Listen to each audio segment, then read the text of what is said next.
Hay nombres que no se olvidan, pero hay otros que directamente dejan huellas cósmicas. Ace Frehley no solo tocaba la guitarra, la hacía hablar en un idioma de galaxias. Su figura con esas botas plateadas y el maquillaje que parecía robado a una constelación fue mucho más que un personaje de rock. Era una declaración que lo imposible también podía sonar a ritmo de distorsión y fuegos artificiales. Ace era el tipo de músico que no solo tocaba, sino que creaba un universo cada vez que conectaba su Les Paul a un amplificador. En cada solo había algo de locura, algo de ternura y mucho de peligro. Era el sonido del exceso, pero también de la libertad. Y como todos los grandes héroes del rock, Ace no vino del cielo, vino del Bronx, un barrio duro, sucio, lleno de ecos metálicos, sirenas y sueños que parecían imposibles. Pero entre las calles derrotas, las risas de pandilla y los grafitis de los 60, nació el tipo que se convertiría en The Spaceman, un niño con las manos manchadas de grasa, con una guitarra barata y una imaginación tan grande que no cabía en la tierra.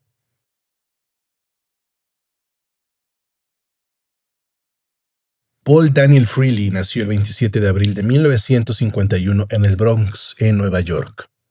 Era el menor de tres hermanos en una familia de clase trabajadora con raíces alemanas y holandesas. Su padre, un veterano del ejército, era estricto y disciplinado, su madre amable y artística. En su casa no sobraba el dinero, pero sí la música. Su padre tocaba el violín, su hermano la guitarra y su hermana el piano. La casa sonaba y Ace escuchaba. Paul era distinto. Desde niño tenía esa chispa que mezcla rebeldía con curiosidad. No podía quedarse quieto, siempre estaba desarmando radios, juguetes, cualquier cosa con cables o botones. Su madre decía que parecía más un inventor que un músico, y en cierto modo lo fue. En la escuela no le fue bien, no por falta de talento, sino por exceso de distracción. En entrevistas siempre recordaba que casi lo expulsaban más de una vez. Era un payaso, decía, pero también el tipo que hacía que todos se rieran. Tenía el magnetismo de los que no encajan pero dejan huella.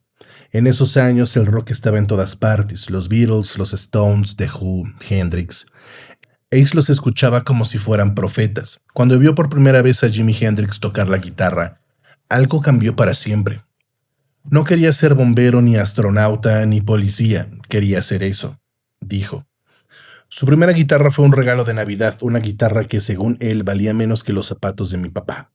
Pero con ella aprendió todo, tocaba sin parar copiando los discos de Cream, de Jeff Beck y Led Zeppelin, hasta que sus dedos sangraban. No tenía profesor ni método, aprendía por puro instinto. Ahí nació su estilo. Crudo, sucio, espontáneo. Era como si el sonido le saliera del alma sin filtros, y cuando finalmente formó su primera banda en la adolescencia, The Exterminators, ya todos sabían que había algo diferente en ese chico alto, delgado, con una mirada entre perdida y brillante. Ace tenía una fascinación casi infantil por el espacio. Amaba las películas de ciencia ficción, los cohetes, las estrellas. Decía que si no hubiera sido músico, habría querido ser astronauta. En realidad, lo fue, no de la NASA, sino del rock. Durante los primeros años 70, Nueva York hervía en creatividad y caos. Las calles del Bronx estaban ardiendo, el punk y el glam empezaban a florecer y el rock buscaba algo nuevo, algo que rompiera la frontera entre el escenario y el teatro. Ace, mientras tanto, deambulaba entre empleos temporales, guitarras mal pagadas y noches infinitas de ensayo. Tocó en varias bandas locales, entre ellas Molimo, donde grabó una demo que nunca vio la luz. Pero esa frustración no lo detuvo. Seguía tocando porque sentía que su destino estaba conectado con un escenario grande, con luces, humo y fuego. Un día de 1972, hojeando un periódico local llamado The Village Voice, vio un anuncio. Se busca guitarrista con imagen y actitud. Influencias Bowie, Alice Cooper, The New York Dolls. Si no tienes el look, ni llames. Ace llamó y el destino contestó. Fue a una audición con unas botas plateadas, un cabello que parecía recién escapado de un cometa y una guitarra que rugía como una tormenta. Frente a él estaban Gene Simmons, Paul Stanley y Peter Criss, tres tipos que también estaban buscando algo más grande que una banda. Querían crear una mitología. Ace tocó apenas unos acordes y, según Paul, llenó la habitación con una electricidad que ninguno de nosotros había sentido antes. El puesto fue suyo, y el resto es historia escrita con fuego, maquillaje y guitarras Gibson. Y así, sin saberlo, el chico del Bronx se convirtió en una estrella del espacio. Ace Frehley dejó de ser un hombre real para transformarse en una constelación dentro de Kiss. Y como toda estrella que brilla demasiado, también empezó a arder desde adentro. 1973. Nueva York olía a humo, sudor y electricidad. En los sótanos de Manhattan se gestaban leyendas como los Ramones en el CBGB, los New York Dolls pintándose como muñecos rotos, Lou Reed reinventando el ruido. Pero entre todos esos sonidos callejeros había una banda que quería ir más allá de la música. Gene Simmons, Paul Stanley, Peter Criss y ahora Ace Frehley. 4 desconocidos que no buscaban solo tocar rock, sino construir una experiencia visual, un universo propio. Cuando se juntaron, la química fue instantánea. Ace no era el más hablador ni el más disciplinado, pero tenía algo que los otros no: actitud y electricidad pura. En el escenario parecía un tipo caído de otro planeta. Esa mezcla de torpeza y genialidad, de misterio y humor, lo hacía imposible de ignorar. Fueron a una tienda de disfraces buscando inspiración para su imagen. Gene quería ser el demonio, Paul el amante, Peter el gato, y Ace quería ser algo que no existiera todavía. Mientras los demás se inspiraban en arquetipos humanos, él miró al cielo y dijo: «Yo quiero ser del espacio, no de la Tierra». Y así nació The Spaceman, o el hombre del espacio, como lo llamarían los fans. Un personaje cósmico con traje plateado, botas que parecían cohetes y un maquillaje en forma de estrella fugaz. Era perfecto. Ace no interpretaba al hombre del espacio, lo era. En entrevistas decía que su personaje era un reflejo de mi cabeza, que casi siempre anda en órbita. Cuando subían al escenario por primera vez como Kiss, nadie sabía qué pensar. 4 tipos maquillados como caricaturas, tocando como si su vida dependiera de ello. Los críticos se burlaban, los puristas del rock lo despreciaban, pero los fans los entendieron de inmediato.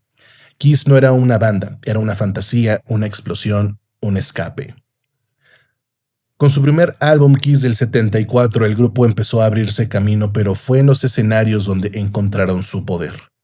El fuego, los efectos, la sangre falsa, los solos interminables y Ace, el hombre del espacio lanzando chispas de su guitarra Gibson Les Paul, literalmente. Él fue el primero en modificar su instrumento para que sacara humo y pirotecnia. Cuando se arrodillaba entre las luces estroboscópicas, con el humo saliendo de la guitarra, parecía que estaba quemando la atmósfera. Era el espectáculo definitivo. Pero detrás de esa grandeza había un caos latente. Ace nunca se sintió del todo cómodo en el negocio. Amaba tocar, pero odiaba los contratos, las giras infinitas, las entrevistas. Era un tipo de alma libre atrapado en una maquinaria millonaria. Gene y Paul, por otro lado, eran calculadores, ambiciosos, obsesionados con la perfección. Peter tenía su ego de gato salvaje y Ace su sentido del humor y su bebida siempre a mano. El equilibrio era frágil, pero la energía era innegable. Entre 1975 y 1977, Kiss se convirtió en una de las bandas más grandes del mundo. Discos como Alive y Destroyer los llevaron al Olimpo del rock. Las portadas eran arte puro. Fuego, trajes, fantasía, cada niño quería ser como uno de ellos. Y entre todos, The Spaceman brillaba con un magnetismo distinto. No era el líder ni el más hablador, pero cada vez que tocaba robaba el show. Su solo en Shock Me del 77 no solo fue una explosión de talento, fue también su respuesta al accidente que casi le cuesta la vida.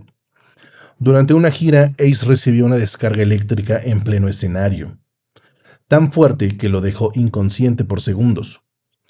Cuando volvió a tocar después de eso, compuso Shock Me, inspirada en el incidente.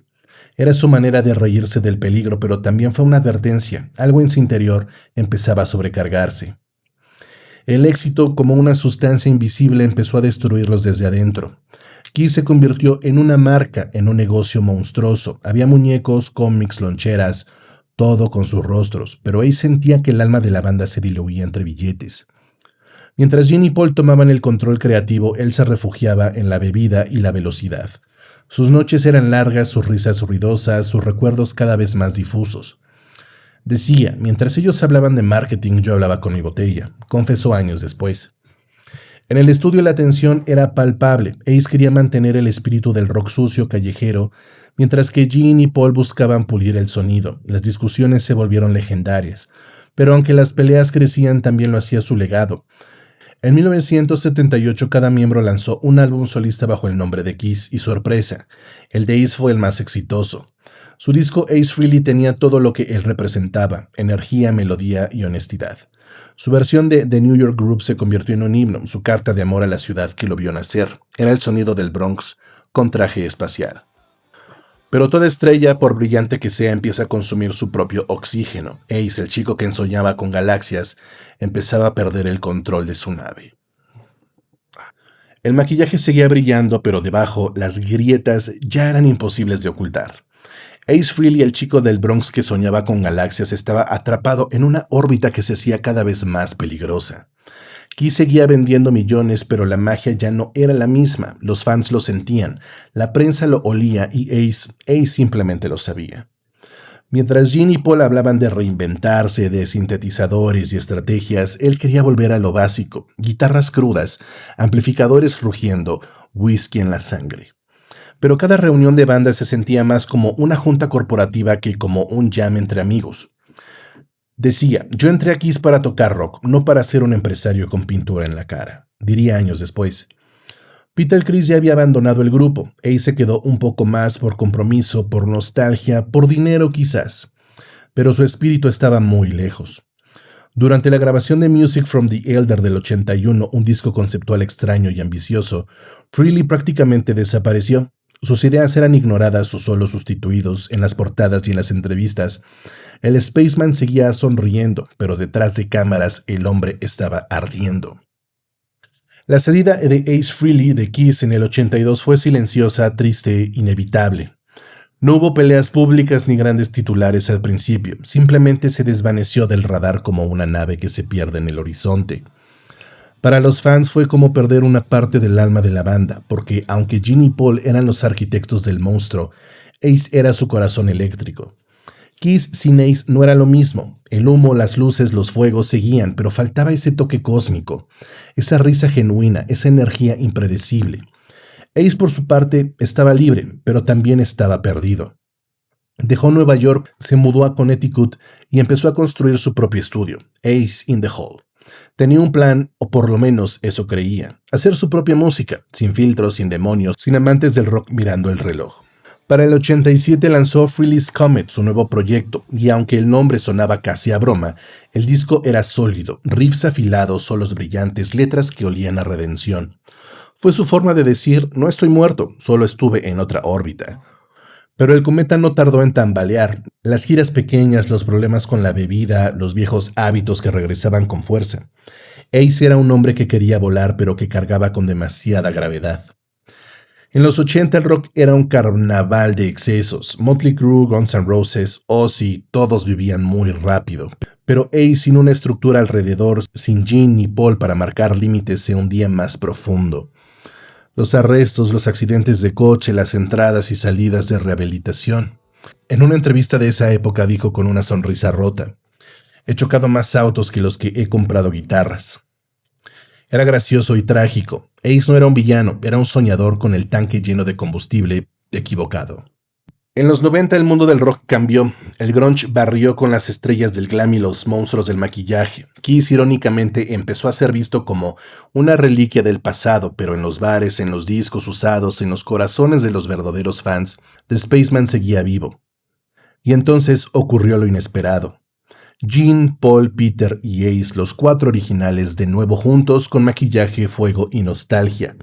El mundo enloqueció, los boletos se agotaron, las revistas los llamaron los Beatles del hard rock, y Ace sonreía de verdad. Era como volver a casa, pero sabiendo que la casa nunca sería igual. Durante un tiempo todo fue euforia, giras mundiales, estadios llenos, millones de dólares. El Spaceman había regresado a su galaxia.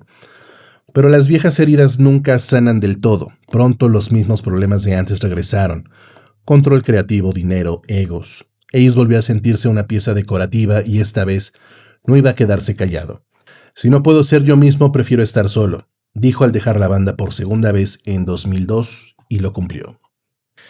Los años 2000 llegaron con un aire más tranquilo para Ace. Ya no era la estrella fugaz de los 70 ni el cometa errante de los 80. Ahora era un hombre mayor con cicatrices visibles y un humor intacto. Vivía en una casa fuera de Nueva York con su guitarra siempre a mano y una mirada mucho más serena. En entrevistas ya no presumía de fiestas o coches chocados, hablaba de sobriedad, de música, de perdón. Contaba cómo había tenido que reconciliarse con su pasado, con Jean, con Paul, con Peter, pero sobre todo, consigo mismo. Dijo, tuve que dejar de buscar al Spaceman para encontrar a Ace. Lo dijo con una sonrisa bastante tranquila. Y tenía razón.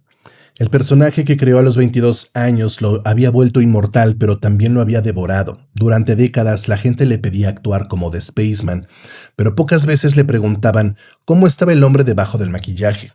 Cuando finalmente aprendió a separar ambas cosas, encontró algo parecido a la paz. Con el tiempo, las viejas rencillas con Gene Simmons y Paul Stanley se fueron diluyendo. Ya no quedaba espacio para el rencor. Habían sobrevivido a todo, a los egos, al negocio, a la fama, a los 80. En 2019, Ace subió al escenario con Gene en un evento benéfico. No fue una reunión oficial, pero el público enloqueció.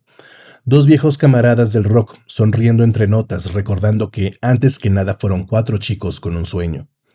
Paul Stanley en una entrevista del 2021 dijo algo que sorprendió a todos. Sin Ace, Kiss no habría tenido magia. Él trajo el caos, sí, pero también trajo el corazón. Y Gene, el eterno empresario, también dijo lo siguiente. Ace me frustró muchas veces, pero lo amé como a un hermano. Eran palabras que tardaron casi 50 años en llegar, pero llegaron. El 5 de septiembre de 2025, el rock perdió a uno de sus últimos románticos. Ace Frehley falleció en su casa de Yorktown Heights, en Nueva York. Tenía tan solo 74 años. La noticia recorrió al mundo como una onda expansiva. No fue una muerte trágica en escena ni un escándalo mediático, fue una despedida silenciosa, pacífica.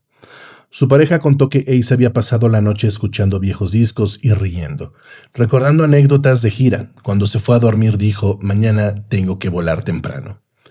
Pero él nunca despertó. Los fans entendieron el mensaje. El Spaceman había emprendido su último vuelo. Ace nunca quiso ser un héroe, nunca planeó cambiar la historia del rock, solo quería tocar la guitarra, sentir esa vibración en los dedos, el rugido del público, el olor del humo y del metal caliente. Pero sin darse cuenta cambió vidas, fue el puente entre lo terrenal y lo fantástico, entre el ruido y la poesía. Su personaje de Spaceman representó la posibilidad de escapar, de soñar, de volar más allá de lo que el mundo espera de ti. Y su vida, con todos esos excesos y redenciones, demostró algo más poderoso, que incluso las estrellas que se apagan dejan luz durante mucho tiempo. La gente me pregunta si creo en la vida después de la muerte. Decía en una entrevista, les digo que sí. Cada vez que alguien toca una de mis canciones, ahí estoy yo, viajando por el espacio otra vez. Porque mientras suene un riff de Shock Me, mientras un niño sueñe con ser guitarrista, mientras alguien mira el cielo y ve una estrella fugaz, el espíritu de Ace Frehley seguirá ahí, flotando entre galaxias con su Gibson encendida, sonriendo como él solo sabía hacerlo. El Spaceman no murió, solo regresó a casa.